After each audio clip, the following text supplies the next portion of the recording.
Have you ever looked at your own financial life and quietly wondered whether you are ahead or behind? Not in the abstract way people talk about money at dinner parties. I mean the private version of that question, the version that shows up when you are awake at night thinking about your bank account, your retirement balance, your debt, your future, and the uncomfortable possibility that other people may be doing better than you are. You see someone online taking a vacation, buying a new car, moving into a bigger house, or talking as if money is not a source of pressure in their life, and a part of your mind starts making comparisons. You ask, how are they doing that? Are they actually wealthier than I am? Are they building something I am not building? Or are they simply better at presenting a picture that is not supported by the underlying numbers? That question matters because in money, as in markets, the surface can be very misleading. A person can look financially strong and still be fragile underneath. A person can drive a new car and have no real savings. A person can live in a large house and be one missed paycheck away from a forced sale. A person can earn a decent income and still be losing the long game because their system is wrong. So today I want to pull back the curtain and look at what the average person's financial life actually looks like. Some of these numbers may make you feel better, some of them may make you uncomfortable. But discomfort is useful when it tells the truth. The goal is not to make you feel superior to the average person. And it is not to make you feel ashamed if you are behind. The goal is to give you an accurate map, because without an accurate map you cannot make good decisions. In my experience, most bad financial decisions come from not understanding reality clearly. People confuse income with wealth. They confuse a payment. They can survive with an asset they can afford. They confuse a good credit score with financial strength. They confuse being normal with being safe, but normal and safe are not the same thing. In fact, when the average financial behavior is weak, being normal can be very dangerous. That is the first principle I want you to hold in your mind. Average is not a target. Average is a warning label. When you understand what the average person earns, spends, saves, borrows, and retires with, you can see the machine more clearly. You can see where the pressure points are. You can see why so many households feel rich for a short period and poor for a lifetime. And you can see what needs to be different in your own system if you want a different result.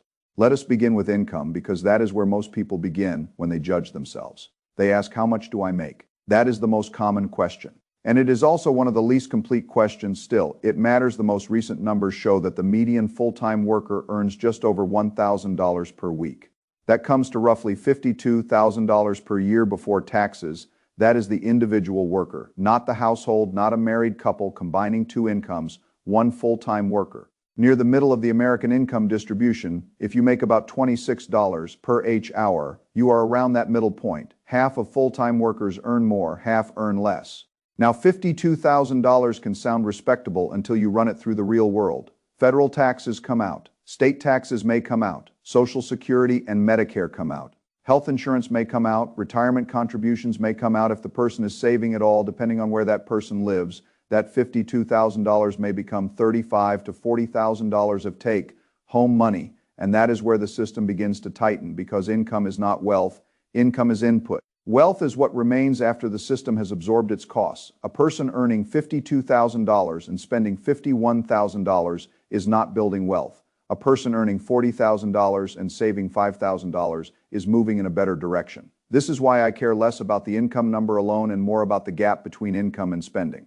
The gap is where freedom is created. The gap is where options appear. The gap is where compounding begins. Without the gap, even a high income becomes a treadmill. With the gap, even a modest income can become the beginning of a strong system. So income is only the first layer. The next layer is what people are doing with that income. And the first place where the picture becomes uncomfortable is retirement. The median amount Americans have saved for retirement is about $65,000. At first, that might sound like something. It is not nothing.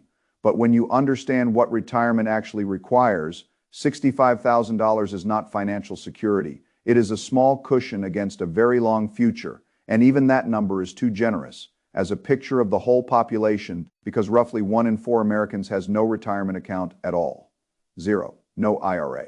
Number 401k, no workplace retirement plan, no private retirement savings vehicle, nothing. That means a meaningful portion of the population is effectively planning, whether consciously or not, to rely almost entirely on Social Security, family support, part-time work, or some combination of all three. That is not a plan. That is a dependency structure.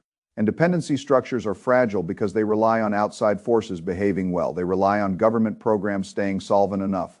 They rely on family being able and willing to help. They rely on the body being capable of working longer. They rely on luck. and luck is not a strategy. Now, the retirement numbers vary by age, as you would expect. People under 25 have less than $2,000 as a median retirement balance. That is not shocking because many are just starting.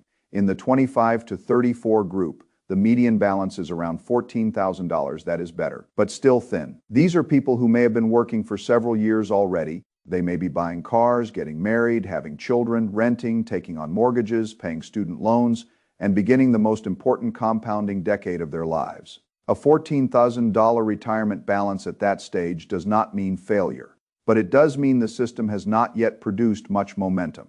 Then look at the group that should make everyone pay attention. By age 65 and older, the median retirement balance is around $88,000. $88,000 sounds like a meaningful sum when you see it on a bank statement. But retirement math is not about how big the number looks. It is about the income that number can safely produce. Using the old 4% withdrawal rule as a rough guide, $88,000 supports about $3,500 per year. That is less than $300 per month. Sit with that for a moment. After decades of work, the median older household with retirement savings may be able to draw less than $300 per month from that retirement pool if it wants to avoid exhausting it too quickly. $300 per month does not fund retirement. It may not even cover groceries, utilities, prescriptions, insurance gaps, property taxes, home repairs, or the basic costs of maintaining a modest life.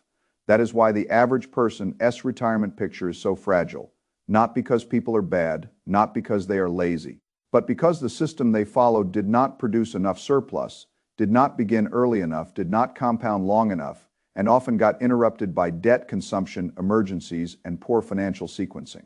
This is where many people say, but what about Social Security? That is an important part of the picture. The average monthly Social Security benefit is around $1,550. That is about $18,600 per year. For some households, this is a lifeline. For many retirees, it is the foundation. But the foundation is not the whole building. $18,600 per year can be meaningful if you have a paid-off house, low medical costs, no dependents, no debt, and a very controlled lifestyle. But if rent is rising, medical costs are unpredictable, insurance premiums are increasing, property taxes are climbing, or family members need help, that amount can be stretched very thin. And remember, it is an average. Many people receive less. If you had years of low earnings, years outside the workforce, or an inconsistent work history, your benefit can be lower. This is why some disciplined people plan as if Social Security will be a supplement, not the engine. They do not ignore it. They do not assume it will disappear. They simply do not let their entire retirement system depend on one public program. That is a more robust way to think. When I look at systems, I ask, what happens if one assumption is wrong? What happens if the benefit is lower than expected? What happens if inflation is higher than expected? What happens if health expenses arrive earlier than expected? What happens if retirement lasts longer than expected? A good financial life is built to survive imperfect outcomes. The average financial life is often built only for the base case. That is why it breaks. Now let us move from the future to the present. How much does the average household actually spend? The number is around $5,577 per month over a year. That is roughly $67,000 in total spending. This is the number that reveals the gap problem. If a household spends $67,000 per year, it needs to bring home at least that much just to break even. Not gross income, home income. And if it wants to save, invest, reduce debt, and build a margin of safety, it needs to bring home more than that or spend less than that, preferably both over time. When you look at the categories, you see why it is so hard for many households to move forward. Housing is the biggest item. The average household spends about $1,885 per month on housing. That includes rent or mortgage payments, property taxes, insurance, utilities, and maintenance. That is more than $22,000 per year just to keep shelter in place. And in many major cities, that number feels low. In expensive markets, $1,800 may not buy much at all. But even at the average, housing takes a large bite out of the system. Then comes food. The average household spends around $691 per month on groceries and dining out. That is more than $8,000 per year to keep the household fed. Food is necessary, but food spending also reveals habits. A household that eats out frequently, buys convenience constantly, and does not pay attention to recurring waste may not notice the leak until it becomes a flood. Transportation is another major drain. The average household spends around $913 per month on transportation. That includes car payments, insurance, gas, maintenance, and public transportation. Nearly $11,000 per year just to move from place to place. Housing plus transportation together often determine whether a household has room to build wealth. If those two categories are too large relative to income, everything else becomes constrained. Savings get squeezed, retirement gets delayed, credit cards become bridges. And once credit cards become bridges, they often become traps. This is one of the most important realities behind the average person's financial stress. The problem is not usually one single catastrophic decision. It is a system of ordinary decisions that leave no margin: a slightly larger house, a slightly newer car, a few subscriptions, a pattern of eating out, a vacation financed because we deserve it, a credit card balance that never quite returns to zero. Each decision may seem reasonable in isolation. Together, they form a machine that consumes the gap where wealth should have been created. Now let us talk about credit scores, because this is where many people receive a misleading sense of comfort. The average FICO score in America is about 715. That is considered good. It means many people are paying bills on time and managing credit well enough to look acceptable to lenders.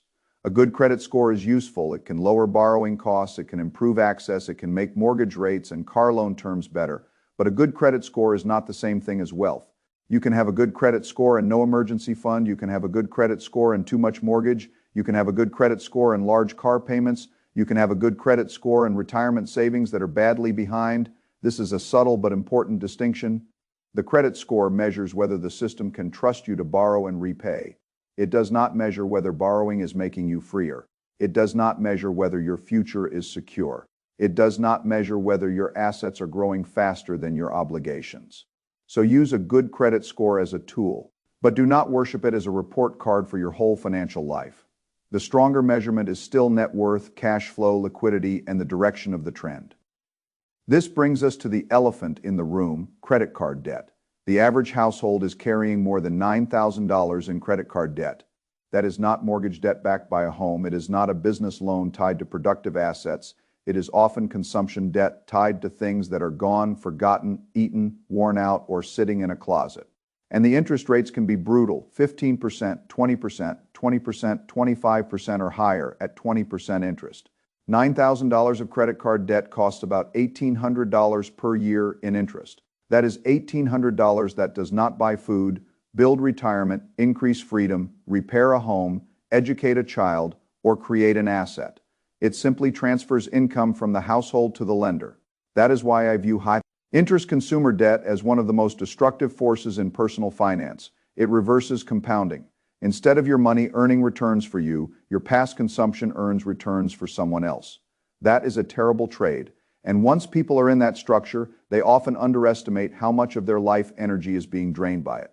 Every payment feels like progress, but a large portion is simply interest. Every month they carry the balance, the future gets a little more expensive. The math is unforgiving. If you are earning 7% in the stock market while paying 20% on credit cards, you are not getting ahead in a rational way. You are standing in a leaking boat and polishing the steering wheel. This is why high interest debt usually deserves to be attacked before most investing beyond the most obvious guaranteed matches. Paying down a 20% debt is equivalent to earning a guaranteed 20% return. Very few investments can compete with that on a risk-adjusted basis. So when I look at the average person carrying credit card debt, I do not see a moral failure. I see a system failure. The system allows and encourages people to pull tomorrow's income into today's consumption at extremely high interest rates. The solution is not shame. The solution is to stop the compounding from working against you. Now, the broadest single measure of financial health is net worth. Net worth is what you own minus what you owe. Add up the value of the home, the cars, the bank accounts, the retirement accounts, the investments, and other assets. Then subtract the mortgage, credit cards, student loans, auto loans, personal loans, and other obligations. What remains is net worth. The median net worth for American households is about $122,000. Again, that number needs context by age. The picture is very different. For households under 35, median net worth is less than $14,000. That may not be alarming for a 25-year-old who just started working, but for someone in their mid-30s with little progress, it should be treated as a signal. Signals are not insults. Signals are information. The 35 to 44 group has a median net worth around $91,000. The 45 to 54 group is around $168,000. the 55 to 64 group reaches about $212,000. The 65 to 74 group is around $266,000. These numbers can produce two reactions. One reaction is relief. If you are above them, you may feel you are doing well. The other reaction is concern. If you are below them, you may feel behind. But I want you to think deeper than comparison. Ask what the numbers imply about behavior and time. These levels are not impossible to beat. In many cases, a person with decent income, controlled spending, low debt, and consistent investing can do substantially better than the median without being a genius, without timing the market, and without building a unicorn company. That is the important part. Most personal finance does not require extraordinary intelligence. It requires ordinary discipline applied for an extraordinary length of time. The average person's problem is not usually that the rules are too complicated. It is that the simple rules are ignored because they are boring, delayed, and not socially rewarded. Spend less than you earn. Avoid high-interest debt. Save more than average.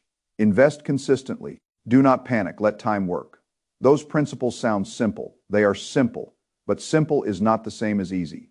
The system is filled with temptations designed to break them. Now look at the savings rate. Americans save about 6% of their after-tax income, 6%. That means if someone takes home $4,000 per month, they are saving about $240.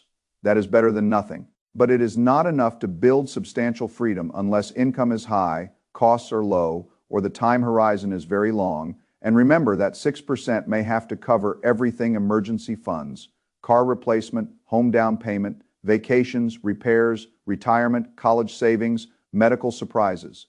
If 6% is being divided among all those claims, very little may actually reach long-term wealth building.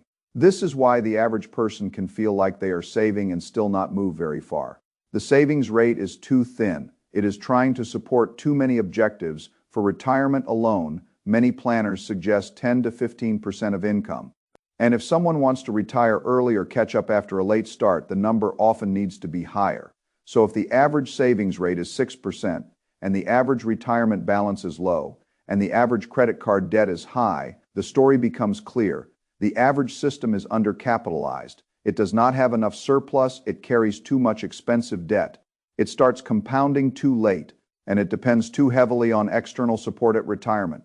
Again, this is not a criticism of people. It is a diagnosis of the machine. If you want a different outcome, you need a different machine. Now consider retirement age. Many people assume 65, but the average retirement age is closer to 61. That sounds good at first. It sounds like people are leaving work earlier than expected. But the surface hides the problem. Full Social Security benefits are often not available until around 67, depending on birth year. So if someone stops working at 61, there may be a 6-year gap before full benefits. That gap must be funded somehow.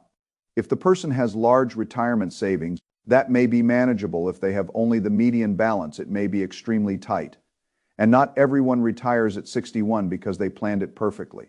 Some people retire because of layoffs, health problems, age discrimination, caregiving obligations, burnout, or industry changes. The official retirement age may be a choice on paper, but in real life, it is often a collision between personal resources and physical reality. This is why planning to work forever is risky. You may want to work, you may be willing to work, but the market, your body, or your family situation may not cooperate. A robust financial system does not assume you can always sell your labor at the same rate forever. It creates assets so that over time, the dependence on labor declines. That is the real purpose of investing. It is not entertainment. It is not stock picking as a hobby. It is not bragging rights. It is the process of turning labor income into asset income so that your future is less fragile. Now consider the length of retirement. Someone who reaches age 65 can often expect to live another 19 to 21 years. If a person retires at 61, that can mean 25 years or more of retirement to fund. 25 years is a long time. It is a full generation. It is longer than many mortgages. It is long enough for inflation to cut purchasing power dramatically. It is long enough for health conditions to change. It is long enough for markets to go through multiple cycles, and it is long enough for a weak retirement plan to be exposed. The problem is not that people live too long. Living longer is a blessing. The problem is that many people fund a long retirement with numbers suited for a short one. That is a mismatch. And mismatches are where financial pain usually appears. You see this in banking, short-term liabilities, and long-term assets create fragility. You see it in households' long retirement needs and small retirement balances create fragility. You see it in government, long promises, and insufficient funding create fragility. The pattern repeats because the underlying principle is the same. Promises must eventually meet resources. If the resources are not there, the system has to adjust. The adjustment can come through lower spending, delayed retirement, family support, debt, inflation, or reduced living standards. But the adjustment comes. That is why knowing the average numbers matters. It shows you the path that many people are currently on, and once you see where that path leads, you can decide whether to stay on it. Now here is the empowering part. Doing better than average does not require doing something magical. It requires doing the obvious things more consistently than average people do. If the average savings rate is 6%, saving 10, 15, or 20% puts you on a different trajectory. If the average household carries credit card debt, paying your card in full each month puts you ahead. If the average person has thin retirement savings, contributing every month to retirement accounts puts you ahead. If the average household lets housing and transportation consume the entire gap, keeping those costs controlled creates a structural advantage. If the average person reacts emotionally to markets, staying systematic creates an edge. None of that is glamorous, but it works because the financial lives of most people are weakened by unglamorous leaks. Too much car, too much house, too much convenience spending, too much credit card interest. Too little saving, too little investing, too much delay, too much comparison, too much faith that things will work out. The way to beat average is not to become brilliant. It is to stop doing the average things that destroy compounding. Think about a household that spends $5,500 per month. If that household can live well on $4,500 per month, it has created a $1,000 monthly gap that is $12,000 per year invested consistently over decades. That gap can become a major asset base, not because the person predicted the next hot stock, not because they were lucky, because they changed the structure. The structure matters more than the drama. The same is true with income. If the median worker earns around $52,000 per year, earning a little more helps. But earning more only helps if the increase does not get immediately absorbed by lifestyle inflation. Many people get raises and remain broke because the system expands to consume the raise. A better pattern is to let income grow while lifestyle grows more slowly. That creates widening surplus. Surplus creates investment. Investment creates asset income. Asset income creates optionality. Optionality creates freedom. That is the chain. Break the chain at any point and the result weakens. Now, what should you do if you hear these numbers and feel behind? Do not panic. Panic produces bad decisions. The first step is to know your own numbers, not vaguely, precisely. What is your income after taxes? What is your monthly spending? What is your net worth? What is your retirement balance? What is your savings rate? How much high interest debt do you carry? What is the interest rate? How much does housing cost as a percentage of take, home pay? How much does transportation cost? What are you investing every month? What would happen if your income stopped for 3 months? These questions are uncomfortable because they remove the fog. But fog is not protection. Fog is what allows drift. Once you know your numbers, you can begin to change the system. If you have credit card debt, attack that first with seriousness. Not casually, not with whatever is left, with a clear plan. If you have no emergency fund, build a small one quickly so every minor surprise does not become new debt. If you are not getting an employer match in a retirement plan, understand whether you are leaving free money on the table. If your savings rate is below 6%, get it above average, then above 10, then as high as your life reasonably allows. If your housing and transportation costs are suffocating the gap, recognize that the problem may not be your coffee. It may be the large fixed expenses that were normalized by the culture around you. The culture sells payments. A sound financial system measures total cost and opportunity cost. Those are different worlds. Now, if you are already ahead of the averages, do not let that make you complacent. Being ahead of a weak average is not the same as being secure. If the average retirement balance is inadequate, being a little above it may still be inadequate. If the average credit score is good but the average net worth is low, a good credit score is not enough. If the average person saves 6%, saving 7% may technically beat average while still falling short of what your future needs. Your goal is not to beat a struggling crowd by a few inches. Your goal is to build a system that is robust enough for your life. That requires looking at the future. Honestly, your desired retirement age, your health risks, your family obligations, your location, your spending preferences, your tolerance for volatility, your income stability, your time horizon, your ability to keep going when markets are down. The average number gives you a benchmark. It does not give you the finish line. That is why I keep coming back to principles. Principles protect you from being dragged by comparison. A principle says, I will not carry high-interest consumer debt unless there is no other choice. A principle says, I will maintain liquidity so emergencies do not become debt. A principle says, I will invest consistently before lifestyle consumes the surplus. A principle says, I will measure wealth by net worth and cash flow, not appearances. A principle says, I will not let social media tell me what financial success looks like. A principle says, I will not confuse looking rich with becoming free. These principles matter because the average person is surrounded by false signals. The new car looks like success. The vacation looks like freedom. The upgraded house looks like progress. The expensive dinner looks like abundance. But without the balance sheet, the cash flow, and the savings rate, you do not know what you are seeing. You may be looking at wealth. You may be looking at debt. You may be looking at a person who is financially secure. You may be looking at a person who is one disruption away from panic. External appearances are bad data. Numbers are better data. Behavior over time is the best data. When you look at the average financial statistics, you can see that many people are not failing in a dramatic way. They are drifting. They earn an average income. They spend an average amount. They save an average percentage. They carry an average credit card balance. They retire at an average age with an average balance. And then they discover that average is not enough. That is the warning. Average behavior produces average outcomes. And in a world with inflation, long retirements, high healthcare costs, expensive housing, and volatile labor markets, average outcomes can be very fragile. So I want you to use these statistics differently. Do not use them to compare your ego. Use them to design your system. If you are below average, use the numbers as a wake-up call, not a verdict. If you are average, understand that average may not get you where you want to go. If you are above average, ask whether you are above what matters, not just above what is common. The real question is not, am I doing better than other people? The real question is, am I building a life that can handle what is coming? That is a more useful question. Can your life handle a job loss? Can your life handle a recession? Can your life handle a car repair without debt? Can your life handle medical costs? Can your life handle inflation? Can your life handle a 25-year retirement? Can your life handle helping family without destroying your own foundation? Can your life handle market volatility without panic selling? If the answer is no, the solution is not shame. The solution is design. Design the cash reserve, design the debt payoff plan, design the savings rate, design the investment process, design the spending boundaries, design the rules that protect you when emotion gets loud.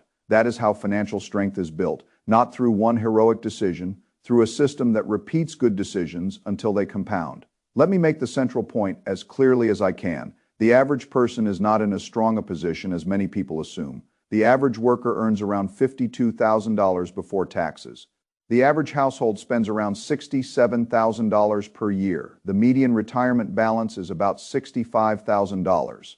A quarter of Americans have no retirement account. The median older saver may have around $88,000, which can produce only a few $100s per month under a conservative withdrawal framework. The average Social Security benefit helps but does not create luxury. The average household carries thousands in credit card debt. The average savings rate is thin. The average retirement age creates a gap before full benefits, and retirement may last decades. Those are the facts in the Mother Draft, and they point to one conclusion. The average financial path is not built for freedom, it is built for survival with stress.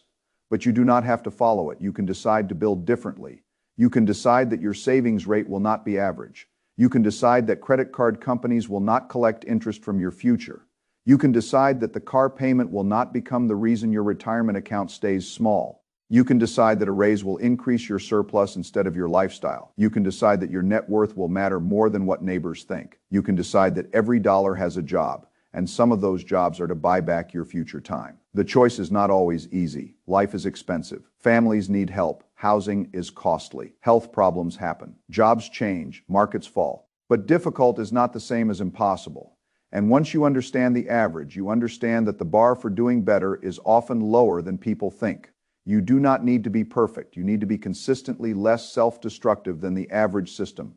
That alone can create a large difference over time.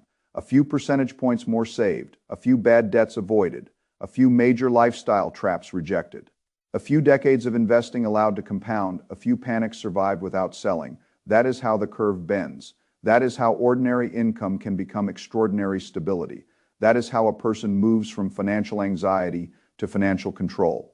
So if these numbers hit close to home, do not turn away. Look at them directly. The numbers are not there to punish you. They are there to wake you up. They show you what happens when people let the default setting run their financial lives. The default setting is consumption first, saving later, debt first, assets later, appearances first, net worth later, comfort. Now consequences later. That default setting has produced the average results we just walked through. If you want a different result, you need a different default. Assets first, margin first, debt control first, savings rate first, long-term thinking first, reality first. That is the principle. Because the average person's money life is not a mystery. It is the visible result of repeated choices inside a system that rewards consumption and punishes delay. Once you see it, you can stop drifting inside it. You can take control of your own system. And that is where the real change begins. Not when you compare yourself to the average person, but when you decide that average will not be your destination.